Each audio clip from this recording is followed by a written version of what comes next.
I'm going to show you how to make these healthy and delicious grilled chicken and green grape skewers, served with a vibrant green grape chimichurri sauce. First, we'll start with a spice blend for the chicken skewers. Mix smoked paprika, cumin, turmeric, salt, and chili flakes together in a small bowl. Here's the chicken cut into 1-inch pieces rubbed with olive oil. Sprinkle the spice mixture over the chicken and rub it in well.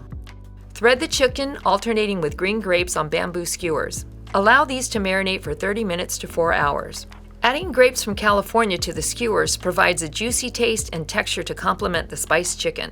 In the meantime, we'll make our chimichurri sauce. Chimichurri is an herbaceous sauce that originated in Argentina and is now beloved the world over.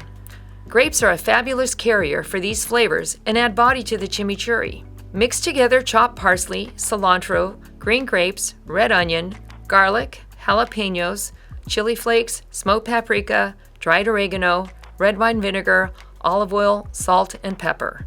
Let the chimichurri sit at room temperature. Allow the flavors to develop for at least 30 minutes or up to 4 hours. Now we'll get back to our chicken. These skewers are delicious grilled, pan-seared, or broiled. I'm going to grill these on a grill pan today so we get a nice smoky flavor and char on both the chicken and the grapes. The green grapes provide a nice refreshing counterbalance to the heat of the chimichurri sauce. Serve the skewers with a bowl of the chimichurri sauce on the side. Grilled chicken and green grape skewers with a green grape chimichurri sauce. These skewers are a fun shared appetizer or entree. This recipe and others can be found at ciaprochef.com/grapes.